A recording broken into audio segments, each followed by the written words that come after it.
Tá aí, ó. ISP. A gente já começa com essa sigla enorme aí na tela, ISP. ISP significa o quê, professor? Internet Service Provider, ou em português, provedores ou provedor de serviço de internet. A gente vai falar dos tais provedores, né? Todo mundo já ouviu essa palavra provedor. O termo completo é provedor de serviço de internet. É um assunto que está na área de redes, evidentemente, mas a gente não tratou desse assunto antes. A gente traduz essa sigla, professor? Traduz o nome dela, né? Você pode chamar de provedor de serviço de internet tranquilamente. Agora, o acrônimo formado pela sigla é em inglês, ISP. Você não coloca PSI, eu pelo menos nunca ouvi falar assim. Então, mesmo a gente se referindo a ele em português, provedor de serviço de internet, a sigla a gente mantém em inglês, ISP. Foi onde surgiu. Uma imagem bonitinha, né? Tá mostrando aqui diversas formas, né? Interconectando pessoas, fazendo reuniões, sinais de rádio e tal. Então a gente vai abordar um pouco disso hoje. E aqui tem uma piada que talvez vocês já ouviram, envolvendo aí os nossos principais provedores de serviço de internet e telefonia móvel no Brasil. Oi, Tim. Tá vivo? Claro, vivo. Quais são os objetivos desse capítulo? A gente vai lembrar dos princípios básicos, né, envolvendo ali a rede mundial de computadores na internet. A gente precisa tocar em alguns pontos que a gente não falou antes, lá naquele capítulo de redes. A gente vai explicar o que é um ISP, o Internet Service Provider. A gente vai explicar as diferentes tecnologias de acesso à internet, seja ela fixa ou móvel. A gente vai trabalhar com essas duas aí.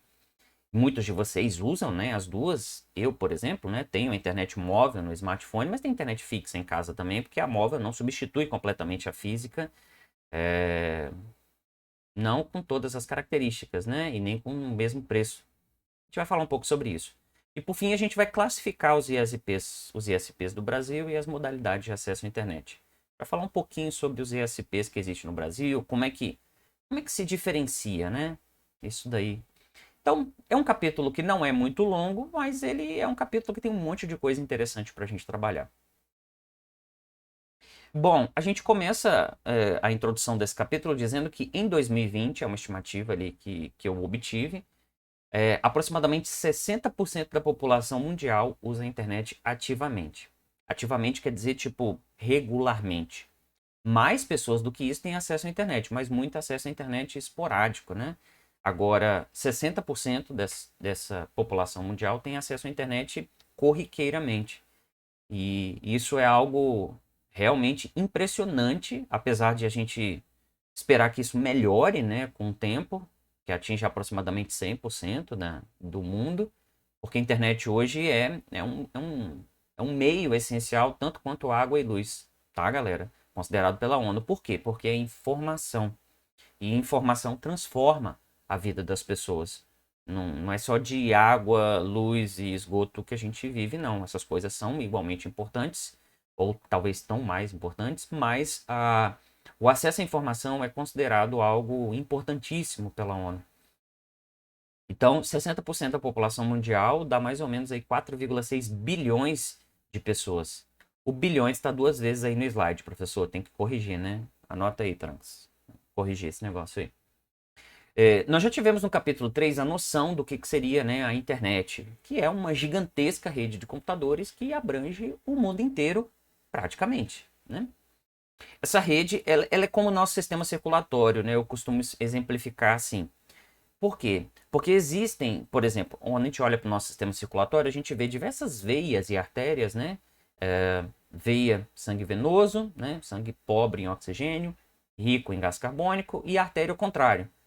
Sangue mais vermelho, né? Mais vivo, rico em oxigênio, pobre em gás carbônico.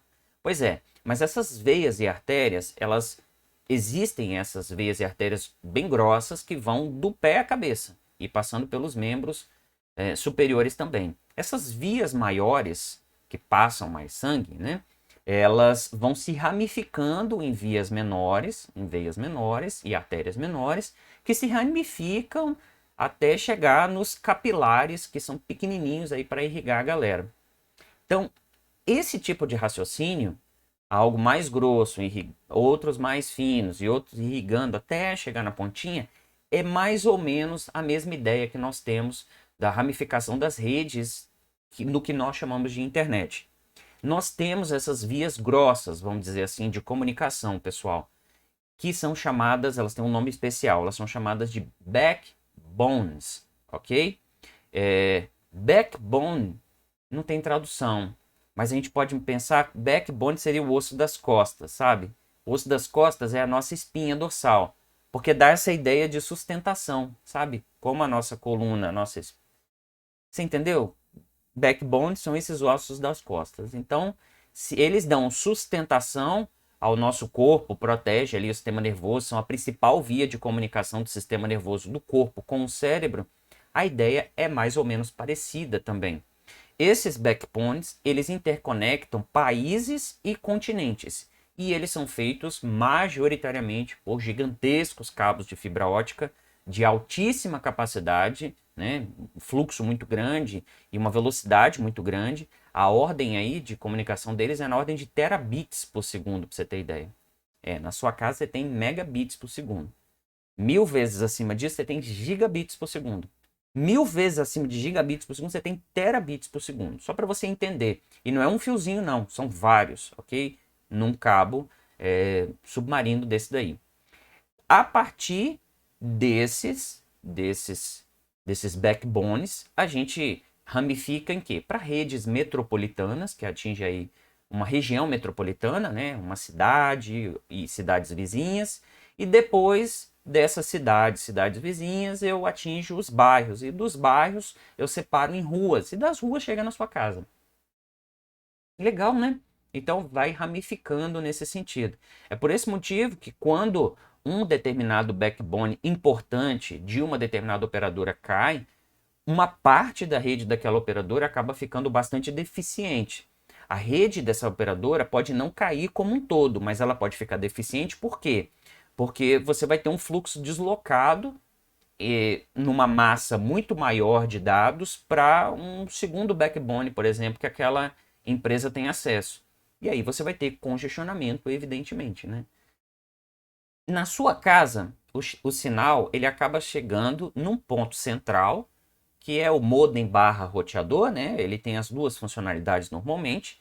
E esse modem barra roteador vai distribuir o sinal para os aparelhos domésticos da sua casa, formando uma rede LAN, que a gente aprendeu.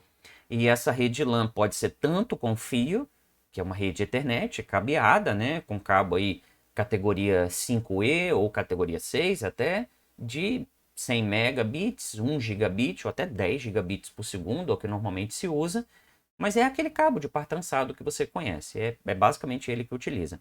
Ou com Wi-Fi, né? Padrão Wi-Fi aí que está no mais moderno, Wi-Fi 6, que é o 802.11ax, professor. Mas esse é o mais novo. Inclusive, comprei um para minha casa aqui recentemente. Ó, uma maravilha, professor. Tá muito caro, professor? Não, não tá tão caro hoje em dia, não. Um aparelho que é compatível com isso.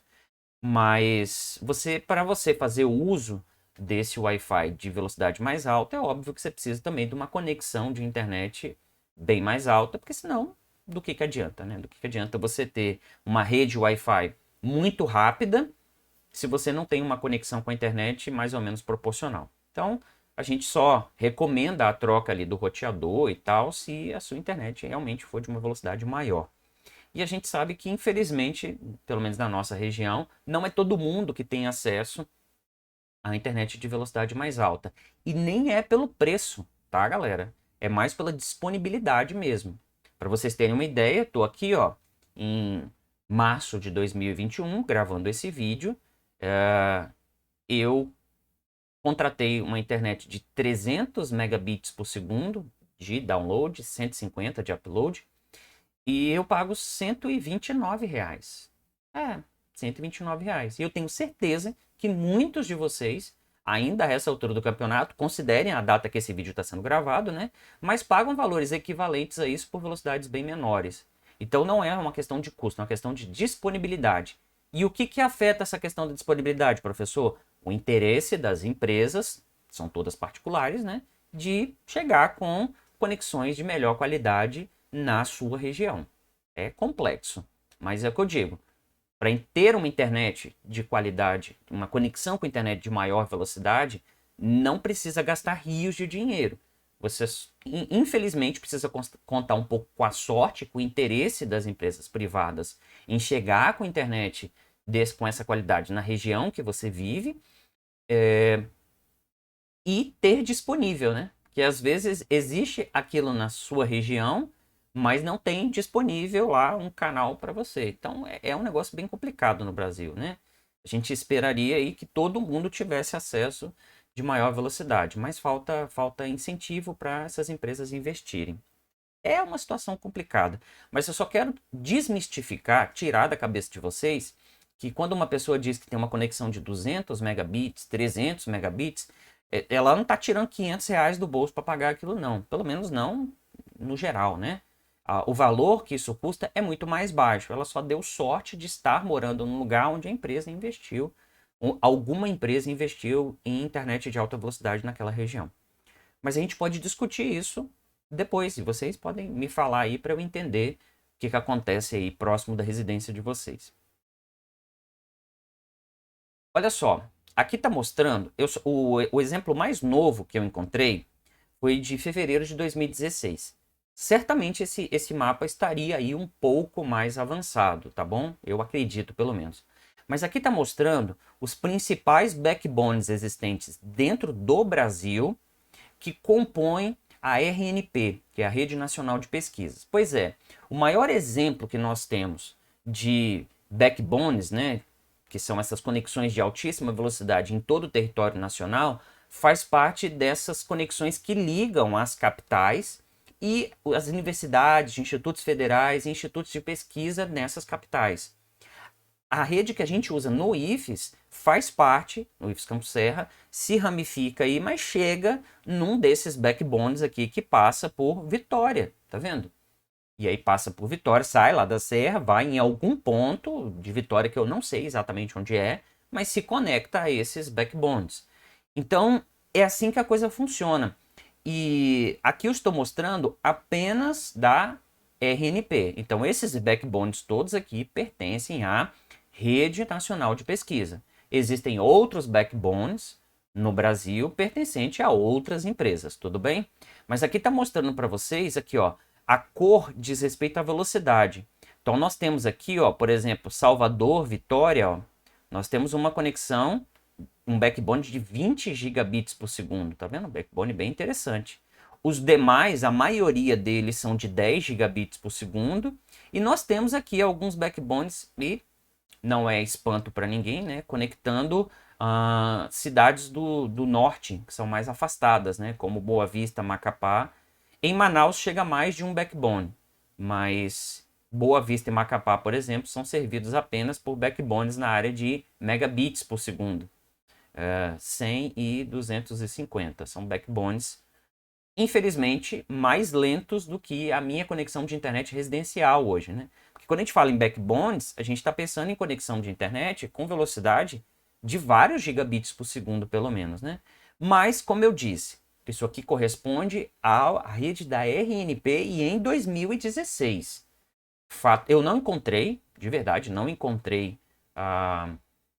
alguma imagem mais recente, né, algum mapa mais recente nesse sentido, mas muito provavelmente, mesmo esses canais aqui sendo os mesmos, né, fisicamente, eles podem ter aumentado sim a velocidade, porque como todos eles são de fibra ótica, muitas vezes é possível aumentar a velocidade de uma fibra ótica simplesmente trocando os equipamentos, sem uma necessidade grande de trocar toda a fibra dessas regiões. Professor, dá a impressão de que aqui está passando pelo mar, né? Dá a impressão não, está passando pelo mar. É um cabo aqui, ó, que passa pela costa do Atlântico, ok? Que aqui também tem. E esses outros aqui estão mostrando que estão passando por dentro do país aí, ok? Espero que vocês tenham conseguido entender. Volto a repetir, a RNP não serve residencialmente as capitais e cidades, não. É uma rede nacional de pesquisa, que envolve aí universidades, institutos federais, centros de pesquisa, tipo lá Fiocruz, Biomanguinhos, tá ligado? Lembra? Esses são centros de pesquisa. Eles estão interconectados aí na RNP, beleza? E A conexão para sair do país, professor? Pois é, tem um acesso internacional, que a imagem está mostrando aqui, de 10 gigabits por segundo. Então, se a conexão for feita dentro do Brasil, vai usar alguma ramificação dessa para chegar ao lugar que está o servidor. Agora, se eu precisar de um acesso estando na RNP fora do Brasil, ele vai estar sujeito a esse link aqui internacional. E eu acho estranho porque aqui está mostrando... Ah, tá, entendi.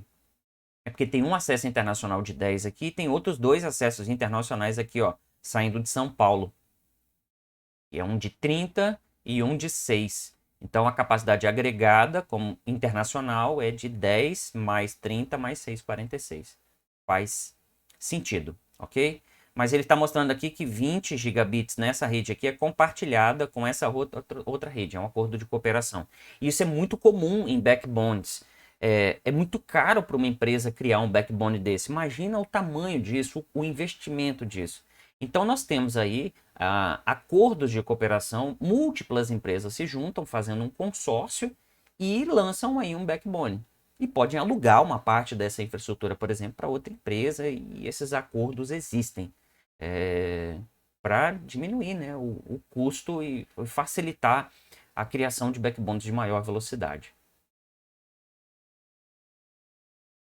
Internet Service Provider. Agora, de fato, a gente vai falar o que significam, né, o que significa esse termo.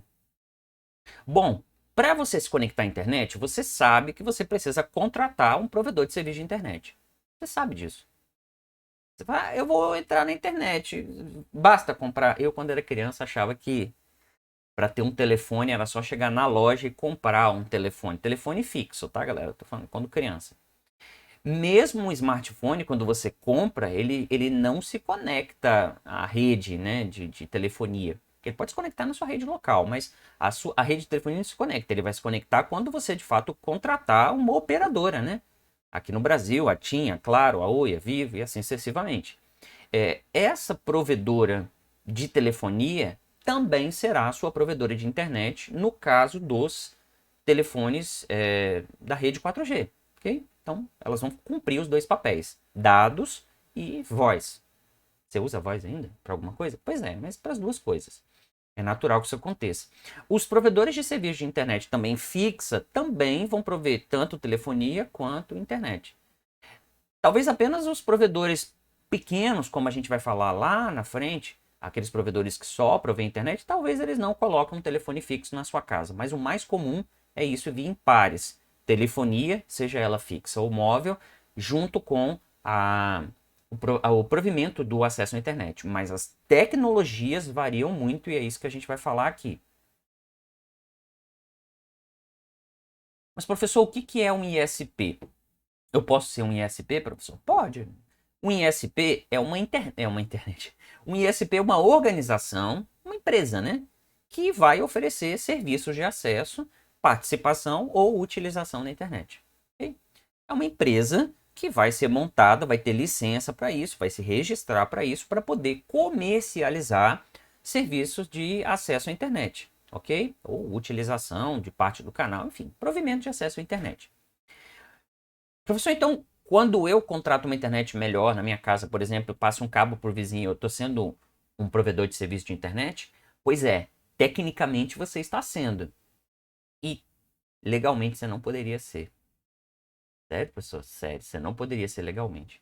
Mas é óbvio que desconheço aí, com tantos problemas que o Brasil tem, uma fiscalização capaz de bater no seu. Fica, você está fornecendo internet para o seu vizinho? Você sabe que isso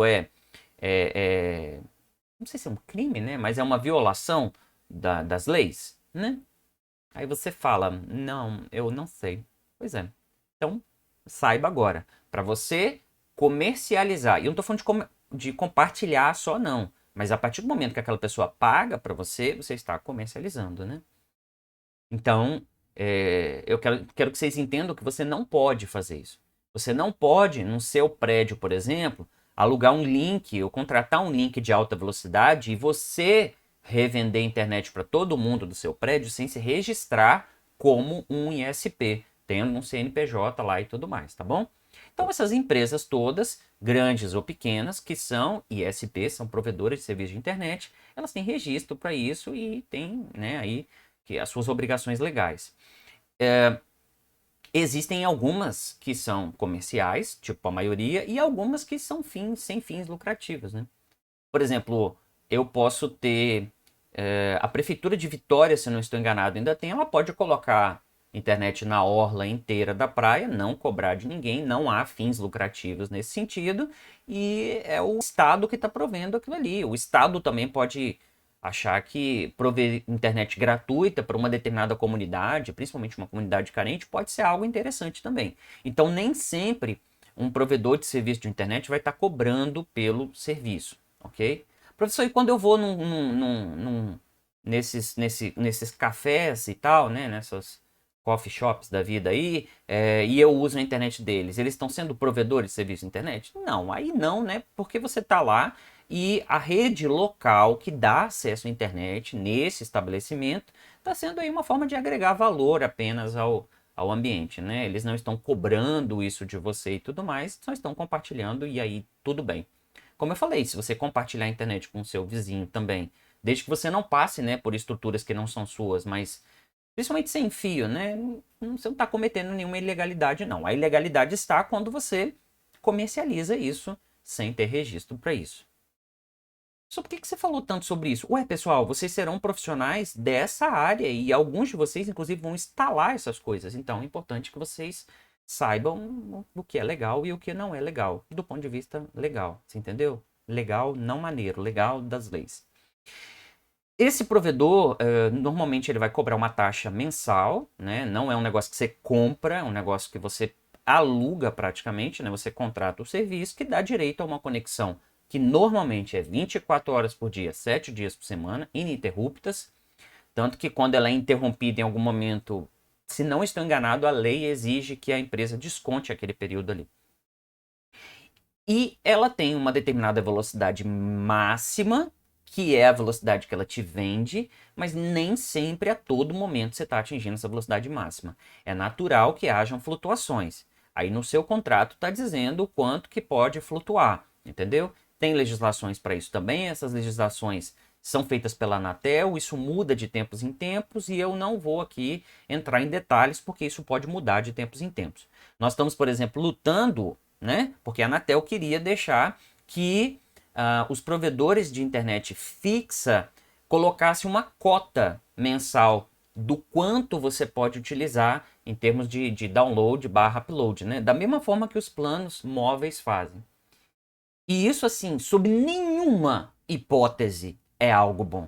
É claro que eles vão virar e falar assim, não, mas é porque tem muita gente que usa muito e você que usa pouco ou usa mais ou menos, paga o mesmo valor. E não é justo isso. O ideal é que as pessoas que usam mais pagam mais e as pessoas que usam menos paguem menos. Não caiam nessa. Não caiam nesse papo, porque isso é mentira. É mentira. Dizer que vai cobrar proporcional ao uso, porque isso vai diminuir o valor para as pessoas que usam menos, é uma falácia. Por que você tem certeza que é mentira? Passagens aéreas diminuíram o valor quando começaram a cobrar pelas malas? Não, né? Ah, tá. É, me dá outro exemplo aí, professor. Não vem outro exemplo. Me dê um exemplo da passagem aérea. Mas pense em outro exemplo. Porque eu fico puto, aí eu fico com a memória falhando. Mas pense em algum outro exemplo, numa mudança nesse sentido, cobrando proporcional ou qualquer coisa desse sentido, que veio com uma historinha, mas na verdade é outra. Tá, vê aí. Mas essa das malas e é a mais recente, por isso está na minha cabeça. Então, ó, dizer que limitar a velocidade não, limitar a capacidade, né? Vamos supor que você tem uma rede aí de uma velocidade X qualquer, 50 megabits por segundo, por exemplo, e você teria direito a 50 GB por mês, passou de 50 GB, você vai ter que pagar a mais por isso. E aí, já imaginou você assistindo um vídeo e você fala, vale a pena assistir esse vídeo porque eu vou gastar a internet.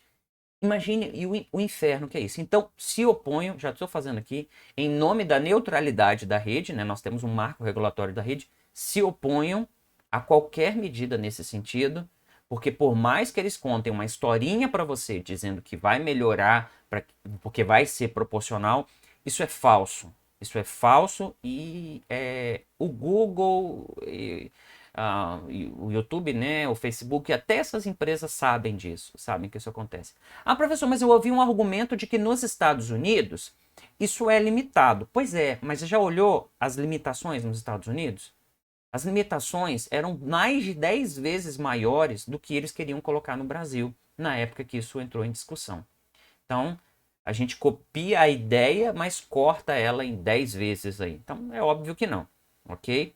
Então, hoje, pelo menos, né, estamos felizes aí, porque nós não temos uma cota para a internet fixa no Brasil e não há previsão disso acontecer. Mas, vez ou outra, esse assunto aparece aí na mídia e se você quiser ter uma boa conexão com a internet, você não pode defender isso. Essa é uma visão que só beneficia as empresas, tá, galera? Então, tô aí.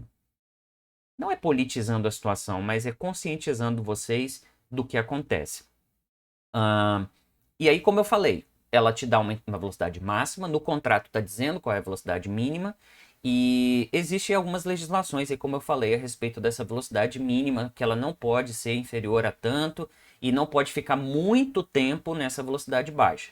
Ela tem que ficar, sei lá, eu estou chutando porque eu não lembro esses valores de cabeça. Tem que olhar a legislação da Anatel. Mas tem que ficar, digamos, 90% do tempo com pelo menos 80% da taxa máxima, entendeu? Ficar próximo do máximo durante um bom período de tempo. E, como eu falei, esse limite mensal, quinzenal ou diário, isso pode acontecer, mas é muito comum que isso aconteça em conexões móveis, que são conexões muito mais caras e até inteligível, é compreensível que isso aconteça. Tudo bem? A gente chama de velocidade, essas velocidades altas, a gente chama de banda larga, né? Banda larga, hoje em dia talvez dá para considerar banda larga de fato acima de quê? Acima de uns 5, 10 megabits por segundo. O termo banda larga ele surge antigamente em tudo quanto é conexão de internet que era superior à conexão de escada de 56K. Mas é hoje, óbvio que hoje, para a gente dizer que algo é banda larga, ele tem que suportar pelo menos os serviços que a gente mais usa no dia a dia. Um YouTube da vida, por exemplo, precisa, para funcionar bem, em resolução alta e tal, uns 5, no mínimo 5 megabits por segundo. Esses 5, 10, 300 megabits por segundo, ele tem um nome. A gente chama isso de largura de banda.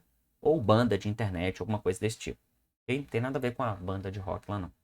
Existem várias tecnologias que são usadas atualmente pelos ISPs e eu vou falar algumas delas. A conexão pode acontecer por cabo ou pode acontecer sem fio. Das conexões por cabo existentes, tem várias. Mas eu estou dizendo aí as três principais que a gente vê. Usando a rede de par trançado da telefonia, e aí a tecnologia usada para transmitir dados pela rede de telefonia convencional, cabinho, sabe, fio de cobre, é o ADSL ou, em velocidades mais altas, o VDSL. Aí pode ser ADSL2, 2 mais, VDSL2, mas a tecnologia é ADSL ou VDSL. As duas tecnologias são muito parecidas, mas o VDSL é uma tecnologia mais rápida do que o ADSL. Tudo bem? Então, tem que lembrar desses termos aí. O Brasil só tem praticamente esses dois. Estados Unidos eu já vi HDSL, outras variações de DSL. Temos a fibra ótica, que é o que existe de melhor, evidentemente, né? Que atinge mais altas velocidades, porque a gente já aprendeu lá no capítulo de redes que a fibra ótica é aquela que atinge a maior velocidade possível. Cabo coaxial, isso é mais incomum, tá, galera? Mas, por exemplo, a NET aqui na nossa região, ela é uma grande provedora de TV por assinatura, né? TV a cabo. E como ela já tem um cabo coaxial levando TV para a casa das pessoas, ela pode muito bem passar sinal de internet por este mesmo cabo, beleza?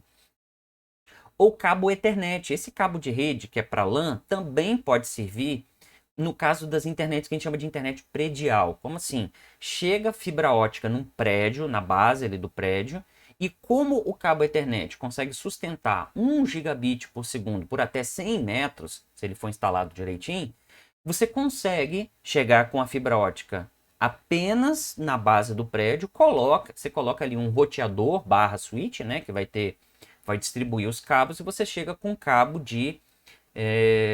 um cabo Ethernet, cabo categoria 6, né, ou categoria 5E em cada um dos apartamentos. Isso é muito comum nessas internet que chama de predial, né? Professor, isso é uma boa qualidade? Tem uma boa qualidade? É possível ter uma boa qualidade de conexão, que como eu falei, esse cabo até 100 metros ele pode chegar a 1 gigabit por segundo. Então, largura de banda tem. Se a internet não for boa, aí o problema é do provedor em si. Não é porque chegou cabo de rede na sua casa, não. Tudo bem? Porque tecnicamente é possível. Mas é óbvio que todo mundo quer que a fibra chegue até a sua porta, né? Porque aí você não tem esses intermediários no meio do caminho que podem ser uma fonte de problemas, né? Por exemplo, se esse roteador barra switch ali de distribuição, né, que está na base do seu prédio, que recebe a fibra ótica, se ele der problema, todo mundo do prédio se dá mal. Óbvio isso, né? Agora, se a fibra chega direto na sua casa, eu tenho um pouco mais de isolamento aí nas coisas. Conexão sem fio, basicamente nós temos dois tipos. Ou a rede de telefonia, 3G, 4G, futuramente a gente vai ter o 5G, ou conexão via satélite, que conexão via satélite só faz sentido para regiões mais remotas, tipo roça, né?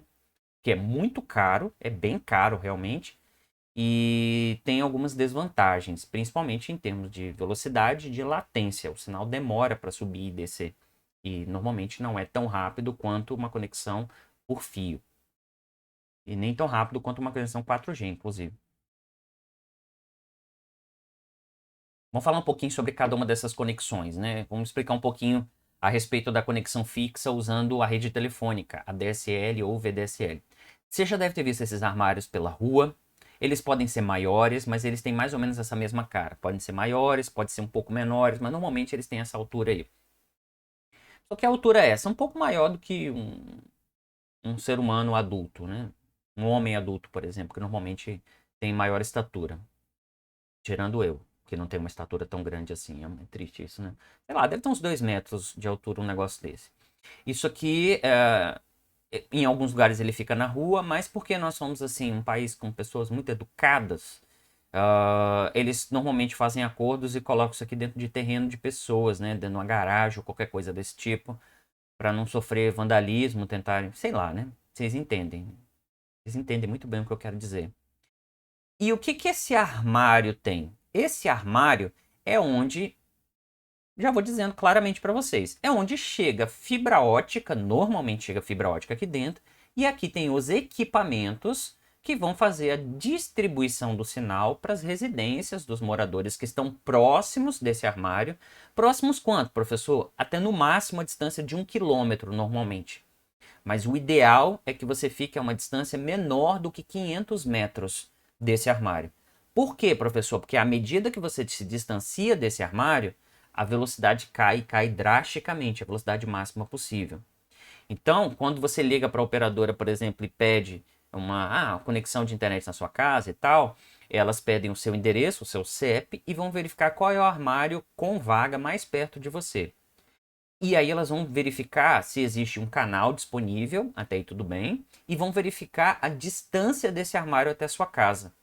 Se não houver, se a distância for muito grande, eles não vão conseguir, por exemplo, te vender uma internet de velocidade mais alta, uma conexão de velocidade mais alta. Eles costumam dizer que não há viabilidade técnica para chegar com aquela velocidade na tua casa. Você já deve ter ouvido isso. E isso foi por quê? Falta de viabilidade técnica nessa coisa é o quê? Duas coisas. Uma pode ser a falta de um canal disponível ali para você. Tem canais disponíveis, acabou os canais, não tem disponível, não tem vaga. E aí o que, que tem que fazer, professor? Ué, tem que expandir esse armário aqui, ou então colocar outro. Entendeu? E a empresa tem as métricas dela para poder fazer isso. Então pode ser isso. Faltou um canal ali. Mas pode ser que exista um canal para você, mas você está muito distante do armário para poder chegar à velocidade que você quer. Por exemplo, de 50, que normalmente é o máximo que isso atinge. Aí o instalador vai fazer o teste na sua casa. E ele falou, você contratou 50, mas não está chegando 50, está chegando 30, está chegando 25. E aí você ou aceita isso ou não aceita, né? Você fala, beleza, então meu plano vai ter que ser o de 25. Isso acontece com a ADSL, VDSL e conexões que usam esse cabinho de telefone, como eu falei, beleza? Com fibra ótica, isso dá pra gente seguramente dizer que não acontece essa segunda coisa. A disponibilidade de canais, sim, pode acontecer, né? Pode não ter canais disponível para você. Mas A questão da distância, não, porque a fibra ótica atinge distâncias muito longas, de vários quilômetros, praticamente sem perder velocidade ou sofrer interferência e tudo mais. Então, essa é uma grande vantagem da fibra ótica. Ambas essas tecnologias usam, como eu falei, os cabos de cobre, fiozinho de cobre comum. Tem taxas de download bem superiores de upload.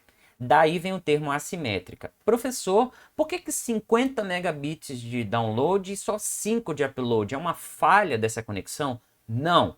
Isso é uma coisa que a gente chama de by design, ou seja, foi feito para isso. Essas conexões são pensadas para usuários domésticos que normalmente precisam de uma largura de banda muito maior para receber dados da internet, né? Download. Você está assistindo um filme, você está recebendo dados da internet, do que para enviar.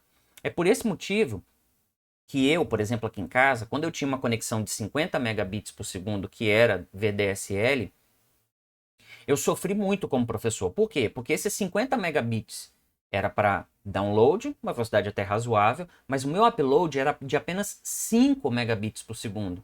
E eu gravando os vídeos aqui para subir para a internet, isso demorava horas para subir esses vídeos.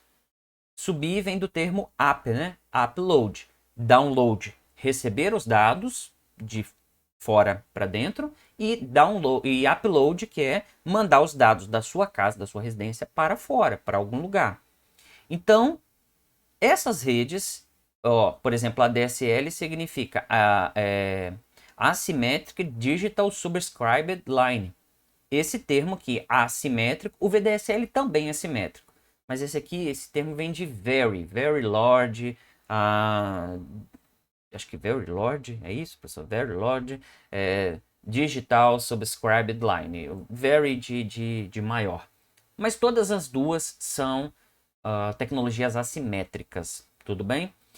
Digital Subscribed Line é uma linha digital do assinante. Deram esse nome, né?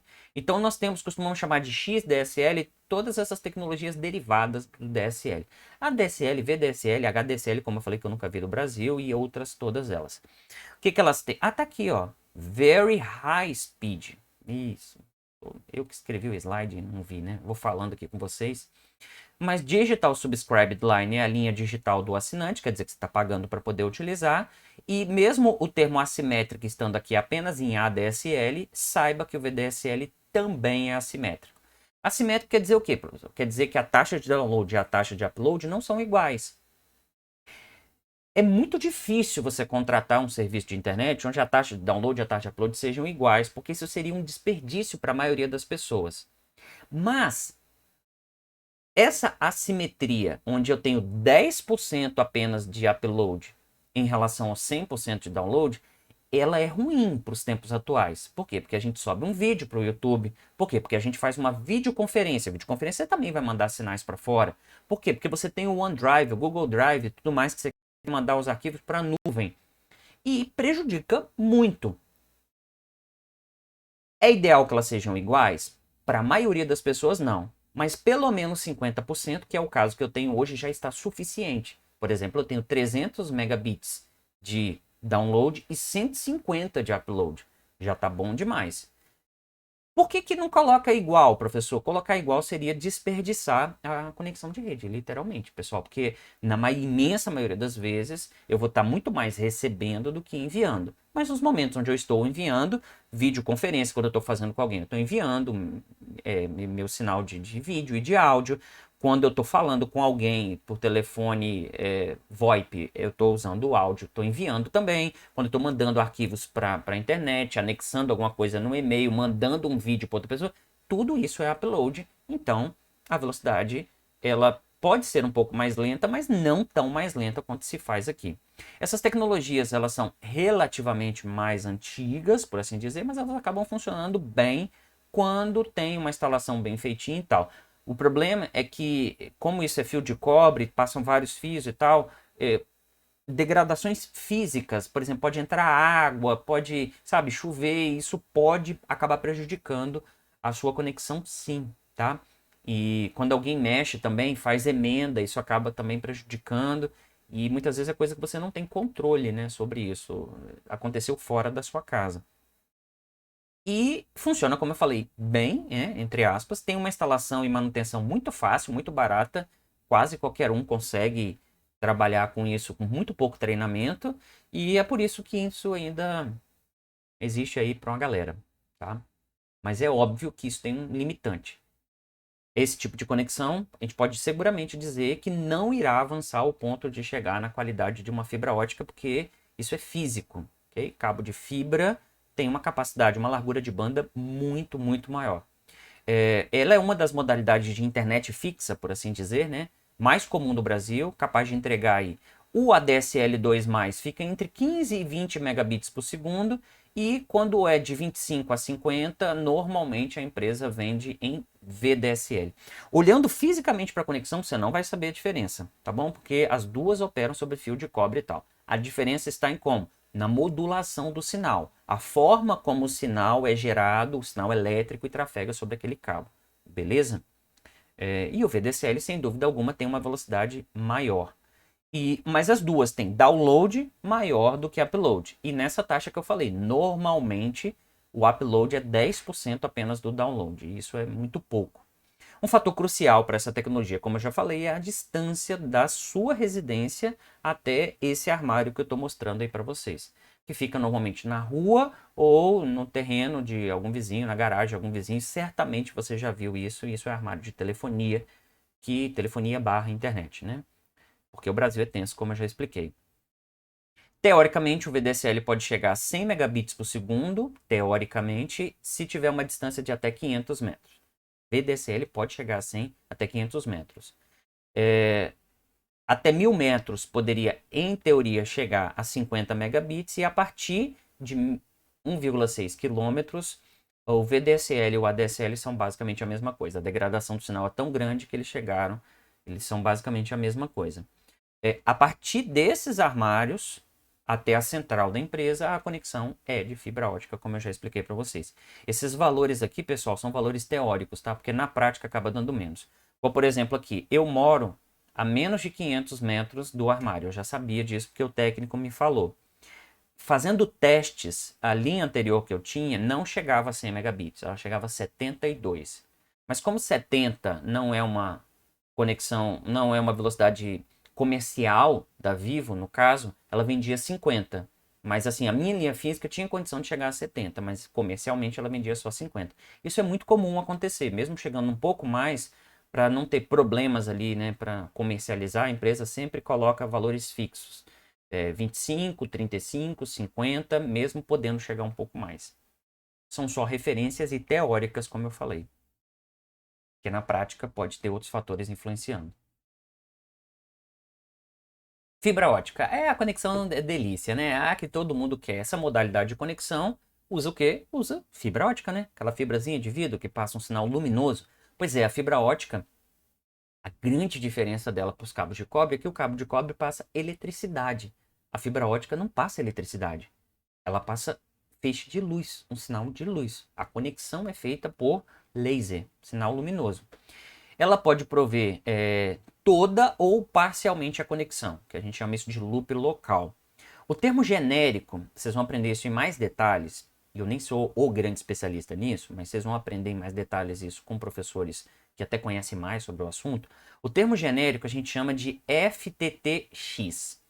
FTT significa Fiber to the alguma coisa, ou fibra até onde, professor? Aí tem o FTTH, FTTB, FTTN. E o que isso quer dizer? Isso quer dizer até onde a fibra chega. Ela vem do provedor de internet para você, e ela pode chegar, o desejável, né, até a sua casa, que é o meu caso. Eu tenho aqui, ó, Fiber to the Home, ou fibra até a residência. Então eu não tenho uma outra redistribuição, ela chega até dentro da minha casa. Esse é o ideal, evidentemente, e é o melhor dos casos, por assim dizer, né? Porque eles conseguem entender, né? Tem menos intermediários, aquela coisa toda, chegou até a sua casa, você vai poder aproveitar o máximo. Mas para baratear, para ter custos de instalação, por exemplo, menores, existem outras duas modalidades, ok? A segunda modalidade que eu meio que já falei para vocês, quando eu falei dos cabos de Ethernet lá, dos pequenos provedores, é a FTTB, que significa Fiber to the Building ou Fiber to the Basement. Building é o prédio, a construção. Basement seria o solo. O mesmo termo, entendeu? Eu prefiro chamar de Fiber to the Building, ou FTTB. FTTB.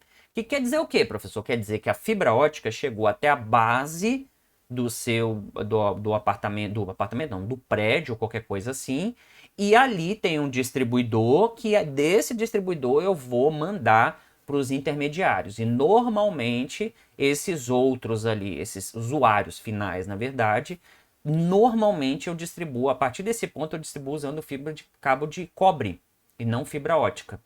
Normalmente. Poderia usar fibra ótica também, né? Mas como o objetivo que era diminuir custos, eu coloco a fibra ótica até esse distribuidor, né, no prédio, e daí eu levo um cabo Ethernet categoria 5E ou superior, porque o 5E é o necessário para eu ter 1 gigabit, né? Então, um cabo de maior velocidade, mas eu posso colocar um cabo de categoria 6, por exemplo, blindado ou não. Esse cabo tem que ter menos de 100 metros, porque acima de 100 metros ele vai começar a perder bastante sinal. Ele tem um custo menor, funciona bem, como eu falei, até essa velocidade. É um sistema bastante usado por provedores pequenos, esses provedores que não são a Vivo, a TIM, a Oi, a Claro, a NET e tudo mais. Esses provedores menores, que a gente já vai falar o nome de alguns deles aqui que existem na região nesse momento, né? Em março de 2021, nós vamos falar o nome de alguns deles. E eles podem chegar direto com a fibra na sua casa, mas pode também fazer esse esquema aqui que eu falei que é mais barato. Não sei de detalhes de quem usa o que não, tá? Sinceramente, não sei, não trabalho nessas empresas. Mas eu digo que são essas as duas possibilidades. E tem uma outra possibilidade também, que é a FTTN ou FTTC. Essa, a fibra está mais distante ainda de você. FTTN significa Fiber to the Node. Node é um nó, o nó que normalmente fica na rua.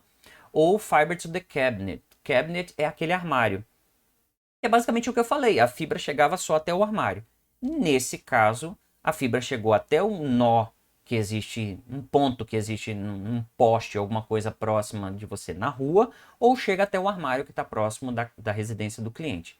E a partir daí, essa fibra ótica não vai ser distribuída na forma de fibra, né? Vai ser distribuída com tecnologia de ADSL, VDSL e companhia. Então, não dá para dizer que você chegou com fibra ótica nem próximo de você, né? Aqui, nesse caso, já cai naquele outro tipo de conexão que a gente já falou. Dentre as modalidades acima, como eu falei, o ideal é esse primeiro. Teoricamente, pode chegar a velocidade de até 10 gigabits por segundo diretamente na residência do cliente, com um único cabo de fibra. Vai demorar muito tempo até isso acontecer, principalmente no Brasil, mas nos Estados Unidos é muito comum, já muito comum, nas capitais, eu ter conexão de 1 gigabit até 2 gigabits e tal, com valores bem razoáveis. O próprio Google é um provedor, Google Fibra, é um provedor de internet nos Estados Unidos, em algumas cidades, algumas regiões, e ele comercializa ali 1 gigabit por segundo, se não estou enganado, por $70 ou $60, alguma coisa assim. Não converte para reais, não. Você tem que pensar em dólar como sendo dólar lá. Não é uma importação que você está fazendo. Então, $70 ou $60 lá, em relação ao salário mínimo, é um valor até mais baixo do que a gente paga aqui, né? Enfim, é uma forma de conexão mais avançada, future proof, né, que a gente fala, a prova de futuro, porque eu não vislumbro ali algum tipo de conexão nos próximos anos que vá superar a fibra ótica, porque a fibra ótica tem muito a ser usada ainda, dada a capacidade dela. De repente a gente vai ter, como a gente é esperado, né, conexões móveis de melhor qualidade, mas em termos de conexão fixa, não tem nada no horizonte mostrando que algo superior à fibra ótica vai existir. E nem há necessidade, como eu já expliquei para vocês, porque a fibra ótica está muito longe ainda de ser utilizada no máximo potencial dela. Então é um negócio aí muito bacana.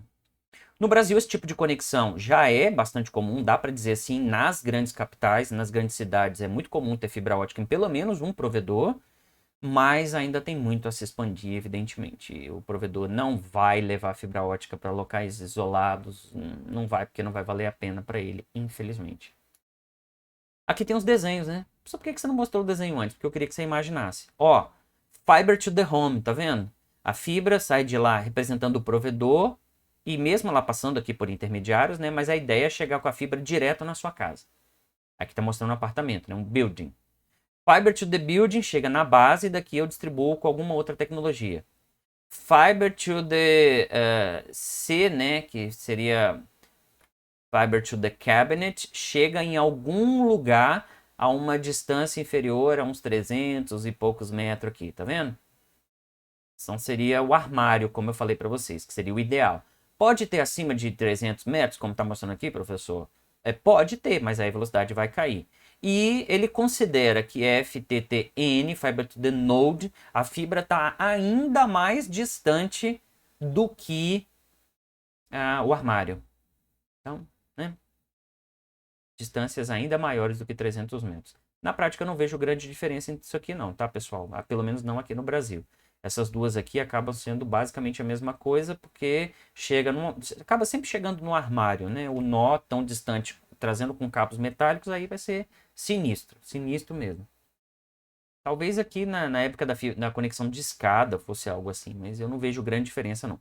Isso. E isso daqui eu vejo diferença. Ou seja, a fibra chega até a sua casa, chega até a base do prédio que você mora, ou chega até o armário da rua. Tudo bem? Tudo bem. Então, a parte amarela que seria cabos metálicos e a parte roxinha que seria os cabos de fibra ótica. Vamos falar um pouquinho de conexões sem fio agora. Conexões sem fio que nós temos usando a rede telefônica, nós temos ainda o 3G. O 3G foi o começo de um acesso mais ou menos decente à internet de verdade. Em 2G já dava para transmitir dados, mas foi no 3G que os dados realmente começaram. Foi possível você ter um smartphone aí que acessava um site, né, propriamente dito. Temos o 4G, que é o mais comum no Brasil hoje, né? Todas as capitais, sem dúvida alguma, e regiões metropolitanas têm 4G. Alguns locais mais distantes ainda têm 4G mesmo, mas em estrada essa coisa toda é tudo 3G. E o 5G que está engatinhando, e ele nem começou efetivamente no Brasil na banda apropriada para o 5G. É um negócio complicado de explicar, mas daqui a pouco eu explico um pouquinho. Como eu falei para vocês, foi a partir do 3G. 3G é um nome terceira geração. Para uma tecnologia que a gente no Brasil utiliza o HSPA. Foi aí que começou a ter internet, como eu falei, de verdade. A conexão não é muito alta, na ordem de 1 megabit por segundo se você estiver parado e 384 kbits por segundo se você estiver em movimento. Peguei esses valores aqui como referência lá na Wikipedia Internacional, mas isso é muito variável. Mas assim, 3G chega no máximo a 1 megabit em condições bacanas. Houve uma evolução do 3G, que é o HSPA Plus, que as empresas chamaram de 3,5G ou 3G+. A Claro chamou de 3G Max, que agrega um pouco mais de velocidade aí, poderia chegar até 14 megabits por segundo em média. O seu celular mostra isso. Ele mostra H, que é só 3G. Aí você sabe que tá uma bosta. Se ele mostrou um E, aí é uma bosta mesmo. Que E vem de Edge, que é a segunda geração. Edge é 2G. H é 3G. H Plus, H+, é o 3G,5, né? Ou 3.5G, ou 3G+, ou 3G Max, ou esses nomes são comerciais, mas o H+, é esse 3G,5, que pode chegar até 14 megabits, em média. E acima disso, nós temos o 4G. O 4G, o nome... Eu coloquei aqui o nome da tecnologia do 4G, porque é muito comum as pessoas falarem o nome, que é LTE, Long Term Evolution. Ele começou a ser implantado no Brasil lá em 2014 para a Copa do Mundo, né, nos locais onde tinha os estádios e tudo mais. A primeira capital a receber foi Recife, lá em 2012. Pensar que nós estamos aí há 9 anos já e não tem 4G no país inteiro. Tem boa parte do país, mas não no país inteiro. Depois foi Curitiba e depois outras capitais. Eu não lembro aqui no estado quando que começou o 4G, de verdade eu não lembro, mas foi algum tempo depois disso, porque a gente não teve jogo, não teve um estádio aqui para ter Teve treino, né, de seleções e tal, mas não teve aqui. A gente não tem um estádio lindo, maravilhoso ali. Vocês entenderam que a gente, né? Mas que bom também, que tem um monte de estádio ali e viraram elefante branco. Em 2020, como eu disse, todas as capitais do Brasil e regiões metropolitanas têm 4G e algumas outras capitais menores acabam tendo 4G também. Mas pelo menos em termos de capitais e regiões metropolitanas. Só qual a diferença de capital e região metropolitana? Por exemplo, aqui no nosso estado, a região metropolitana fica em volta da capital. Mas tem outros lugares, como São Paulo, que eu tenho várias regiões metropolitanas. Por exemplo, tem uma região metropolitana gigantesca, a maior metrópole, uma das maiores do mundo, é São Paulo, que tem, né, o centro, a cidade de São Paulo e um monte de cidades vizinhas, mas também tem uma outra região metropolitana, por exemplo, em Campinas. Não é uma capital, mas é uma região metropolitana muito desenvolvida, entendeu? Então, por isso a gente fala capitais e regiões metropolitanas. 4G, tecnicamente, pode chegar ali por volta, porque é muito variável, isso pode chegar por volta dos 100 megabits por segundo, tá? E eu já peguei essa velocidade com uma evolução também, o 4G e meio tem essa evolução. Quando é que aconteceu essa evolução do 4G e meio? Tem pouco tempo, tá, pessoal? Foi o seguinte, quando eles desligaram, lembra que desligaram ali, tem, sei lá, uns 2, 3 anos, desligaram completamente a TV analógica, ok? A TV analógica ocupava a largura de banda dos 700 MHz. Era um sinal de onda eletromagnética, né, de 700 MHz. Era ocupado pela TV analógica. A TV analógica foi completamente extinta. A TV digital trabalha em outra faixa de frequência. E aí, esses 700 MHz foi leiloado para as empresas de telefonia, de conexão sem fio, de 4G. Aí, elas agregaram essa banda às outras bandas que já existiam para transmitir o 4G. E aí elas comercialmente chamaram de 4G e meio, por exemplo, 4G Plus. E eu já fiz testes há um tempo atrás, quando tinha poucas pessoas usando, né, esse 4G e meio, eu já medi no meu celular por volta de 140, 150 megabits por segundo.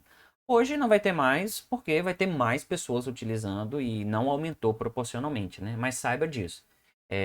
O 4G e meio continua sendo 4G, mas agregando mais canais de comunicação. E o canal de comunicação que entrou aí foi principalmente o da faixa dos 700 MHz, que era usado pela TV analógica, que não existe mais. E o 5G? 5G, apesar de algumas empresas estarem falando que já tem 5G, é um tipo de 5G que não é o 5G aspas de verdade. Deixa eu explicar para vocês. O 5G de verdade, por assim dizer, eu coloco muito entre aspas porque não é uma definição muito precisa, ele precisa ter ele ter bandas de frequência específicas para ele, ok? E até o início de 2021, nós estamos em março de 2021, o governo federal, que precisa, que tem a autoridade para leiloar essas faixas de frequência, quer fazer essa concessão para as empresas explorarem essa faixa de frequência, as bandas específicas para o 5G, elas não tinham sido leiloadas ainda pelo governo federal. O que existe é o que nós chamamos de 5G DSS. O que é o 5G DSS? É a tecnologia do 5G sendo transmitida pelas mesmas frequências que eu tenho 4G. Então, a empresa ela pode optar por colocar equipamentos que já são considerados de quinta geração, mas fazendo uso das frequências do 4G. Isso não é uma experiência 5G de fato, não tem as mesmas latências, os mesmos parâmetros que a gente espera de um 5G, mas de fato entrega velocidades maiores. Mas o 5G de verdade vai acontecer apenas quando eu tiver as faixas de frequência específicas para o 5G que o governo federal ainda não leiloou. Entendeu? Então, o DSS significa o compartilhamento dinâmico de espectro. DSS é Dynamic Spectrum Sharing, eu acho. Compartilhamento dinâmico de espectro. O espectro que é a faixa de frequência. Que faixa de frequência está sendo compartilhada? A que já está sendo usada pelo 4G. Então, O protocolo de transmissão, os equipamentos e tudo mais são considerados de quinta geração, mas está passando pela via, por assim dizer, pela faixa de frequência do 4G, porque ainda não tem a faixa de frequência do 5G leiloada, então ninguém pode usar. Então não é o 5G de fato, na minha opinião. Mesmo que a empresa esteja dizendo que é 5G de verdade. Não concordo. Não concordo. Não concordo, gente. Não concordo. Não concordo.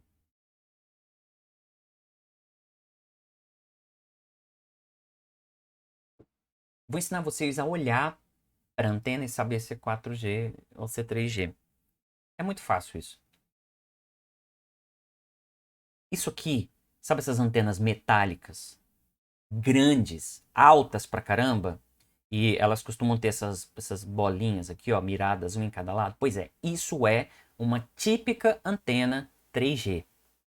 3G, ok? 4G, os módulos de transmissão, a partir da antena que de fato transmite e recebe, ela não é redondinha desse jeito. Elas são essas barrinhas aqui, tá vendo, ó? Que ficam miradas em várias direções. Isso é 4G. E essas barrinhas, elas não ficam em alturas muito altas, ficam mais baixas. Toma cuidado com o que eu vou dizer. Não é porque você tem uma torre dessa que você tem apenas 3G. Porque pode ser que se essa torre ficar localizada num bom local, por exemplo, dentro de um bairro, eles podem muito bem pegar essas antenas de 4G e colocar aqui mais ou menos no meio das antenas que são de 3G.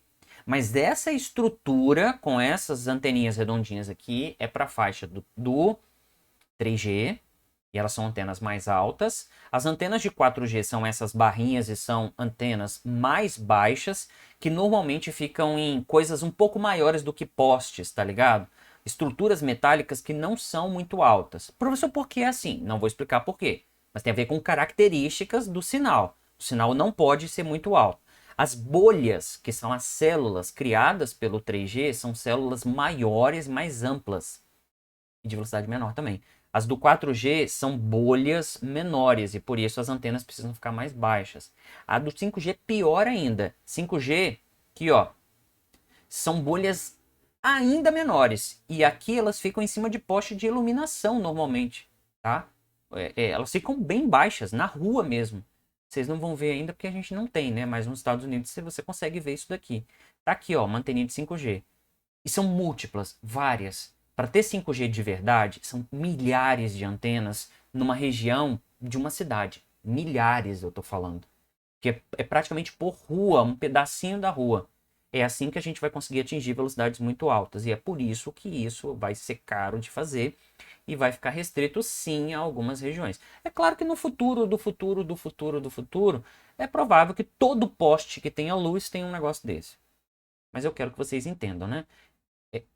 Quanto mais a evolução vai sendo atingido, mais próximo da pessoa, né, que está usando a conexão precisa ficar a antena. Essa aqui bem mais longe, essa daqui um pouco mais perto e essa aqui bem mais perto. 3G, 4G, 5G. Tudo bem? Espero que vocês tenham entendido. Estamos acabando. Conexão de satélite é o segundo tipo, digamos assim, né, de conexão sem fio.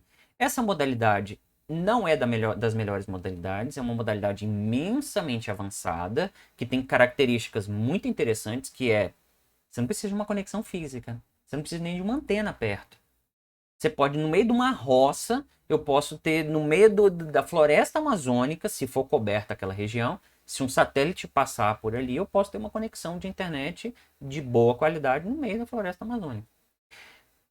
A vantagem dela é que não precisa de nenhuma infraestrutura terrena, né? Só a antena, uma boa antena instalada na casa da pessoa, na residência do cliente, e essa é a única vantagem, porque o resto são só desvantagens. A velocidade não é tão alta, fica na ordem de 5 a 20 megabits por segundo, mais ou menos equivalente a um ADSL. Porém, a latência é muito alta. A latência é o quê? É esse delay. Esquece jogar por conexão com satélite. Esquece tentar falar em tempo real com essa pessoa. Porque quando você fala, o outro lado vai demorar muito para receber a informação e mandar de volta para você a resposta. Então, comunicação em tempo real, jogos e tudo mais, chamadas de vídeo são muito complicadas com esse tipo de tecnologia. Você vê isso na televisão, né? Quando o repórter está tentando conversar com o outro ao vivo e usa uma conexão de satélite, o quanto isso é demorado. O custo de instalação, tem que colocar uma antena boa, né, na casa do cliente. E as mensalidades são muito mais caros do que outros tipos de serviço. Sei lá, um investimento de mais de R$ 1.000 na instalação e mensalidades aí que são algumas centenas de reais por conexões mais com qualidade bem menor, né? Mas é o que dá para fazer. Franquia de dados também. Esses têm franquia de dados limitada, normalmente de 40 a 100 gigabytes por mês apenas. Então é uma conexão restrita, mas tem essa vantagem, né? De talvez ser a única coisa que existe em locais mais remotos. Aqui está dizendo, ó, tá mostrando por quê, tá vendo, ó? Você tem aqui um provedor de internet no local, ele geralmente numa cidade, ele vai mandar o sinal para um satélite e esse satélite vai ser responsável por retransmitir para a casa da pessoa que tem uma anteninha que, olha, parece com o quê, professor? Parece com TV via satélite. Por quê? Porque é basicamente a mesma coisa. Só que diferente da TV, essa antena, ela não só recebe, ela também transmite. Então, é uma tecnologia muito mais complicada. Na TV via satélite, você coloca uma anteninha muito parecida com essa, o objetivo é só receber o sinal. Então, é muito mais barato e mais simples do que você ter uma antena que emite esse sinal também numa potência elevada a ponto de chegar lá no satélite, tá bom? Receber algo é muito mais fácil do que enviar. Então tá aqui uma antena, ó, tá vendo? Ó, de via satélite. Você vê que ela é um pouquinho diferente, mas se parece bastante com a antena de TV por assinatura, né? Via satélite. Okay? Que tá cada vez mais em desuso, né? Pela galera. Que tá todo mundo recebendo aí pela internet mesmo as coisas. Mas enfim, é bem parecido. Claro que não é tão lento assim, né? Só uma animação aqui para vocês entenderem. Por fim, vamos falar aí rapidamente sobre os ISPs, né, no Brasil. Como é que funciona o acesso à internet no Brasil? Isso aqui veio da minha cabeça, tá, pessoal? E isso vem a partir da visão que eu tenho hoje da realidade, principalmente da nossa região aqui, né? Da região metropolitana da Grande Vitória, no Espírito Santo, em março de 2021. Pode ser que isso mude ao longo do tempo. Espera-se que mude ao longo do tempo, né? Mas o que a gente tem hoje daria para a gente dividir, né, em basicamente 4 categorias. Essa divisão é teórica e é didática minha, da minha cabeça, tá bom? Você vai estar em alguma delas. Ou você vai ter uma conexão de internet que vem de uma grande operadora de telefonia fixa, que nós temos aqui TIM, Oi, Vivo, Claro, e isso, a Claro é a NET, a GVT foi comprada pela Vivo e assim sucessivamente. Então nós temos essas 4 grandes operadoras. Elas comercializam o que, professor? ADSL, VDSL, fibra ótica, nem todas comercializam fibra ótica em todos os lugares, mas eu tenho certeza que todas elas comercializam fibra ótica em algum lugar. Até a Oi. Até a Oi. Aqui eu acho que ela não tem, mas eu acho. Mas pode ser que tenha em algum lugar. Mas enfim, a Vivo chegou recentemente aqui na região da Serra, por exemplo, com fibra ótica, tipo, tem um mês e pouco. E... Mas em vários outros lugares eu tenho pelo menos uma dessas daqui. Tudo bem? A TIM, por exemplo, em fibra ótica em São Paulo é muito boa.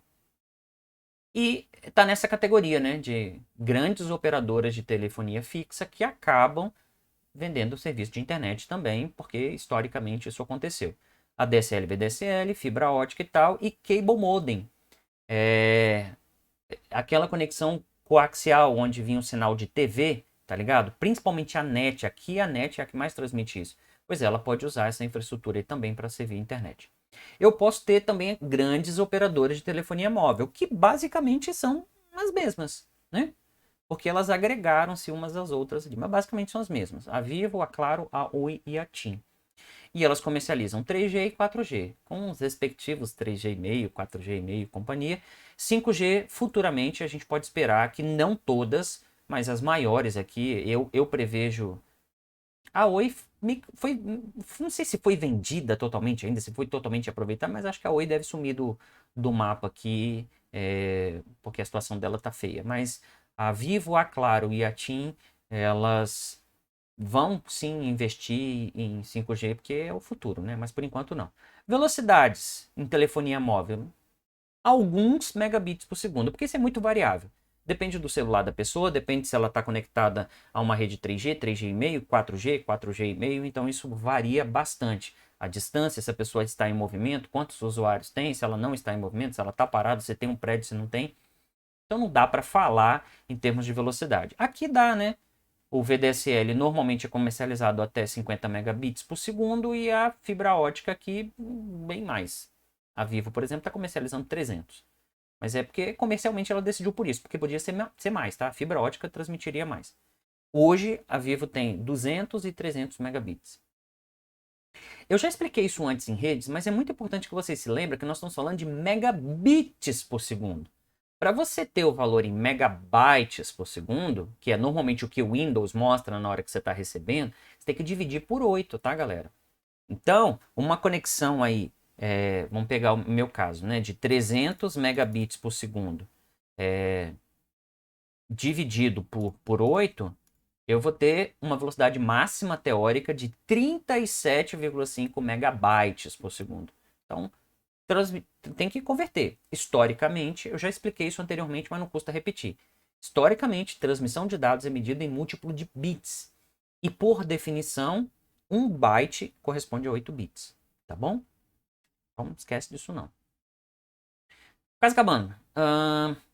Pequenos provedores. Você pode, na sua região ali, ter contratado um pequeno provedor.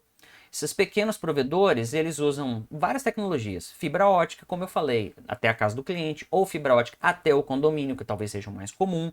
E aí, do condomínio até a residência, eles usam alguma tecnologia ali, normalmente cabo de rede, né, cabo Ethernet. Existem centenas de empresas menores nesse sentido. Por exemplo, aqui na Serra Espírito Santo, nesse momento, eu conheço por nome a Conect Mais, a Agiliza, a Intervip, a Exo e a EBR. Tudo bem? Por que você está citando nomes, professor? Para vocês se localizarem e entenderem que estes provedores são provedores menores, ok? E eles contratam aí um link maior pode ser da Embratel ou até da própria Vivo, se for para pensar, mas com uma conexão de maior velocidade em fibra ótica, e eles montam a infraestrutura que normalmente atendem a condomínios, porque chegando com uma única fibra de alta velocidade num condomínio, você consegue mandar para um monte, né, e comercializar. É possível. Possível e existem aos montes.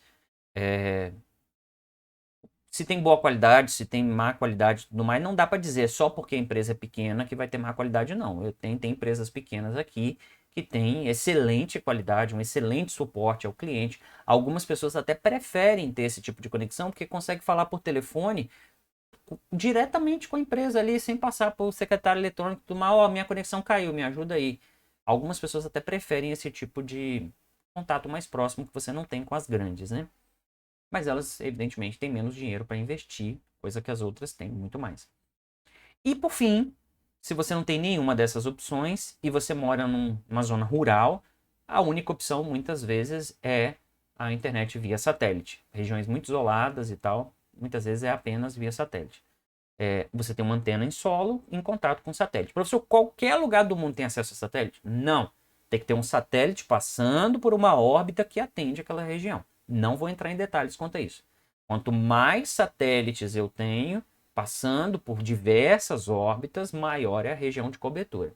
Não é porque eu estou aqui na Terra que eu consigo me comunicar com qualquer satélite, não, tá, galera? Vamos estudar um pouquinho de geografia aí, ó. A Terra, né, é algo mais ou menos parecido com uma esfera. Esfera, não é plano, é esfera. E ela gira, então os satélites giram ali também e tal, e cobrem determinadas regiões. Satélites normalmente, né, geoestacionários que cuidam disso. Algumas empresas que eu pesquisei, que atendem aqui a região do Brasil, a Viasat é bem conhecida, a HughesNet eu nunca tinha ouvido falar, mas eu coloquei no Google, apareceu que ela atende aqui essa região. E tem várias outras. Não me interesso por isso, né? Graças a Deus. A serra é uma roça, mas não é tão roça assim. Velocidades de 5 a 20 gigabits, megabits, quem dera, 20 megabits em média. Ou seja, a velocidade em si não é tão ruim para baixar as coisas, mas a latência é muito alta e a conexão você tem que ponderar porque ela não pode gastar muito. Entendido? Bom, acabamos, né? Acabamos o conteúdo. Um conteúdo não muito grande, mas eu espero que tenha sido interessante aí para vocês. E é isso. Até mais. Até a próxima oportunidade. Se cuidem. Tchau, tchau.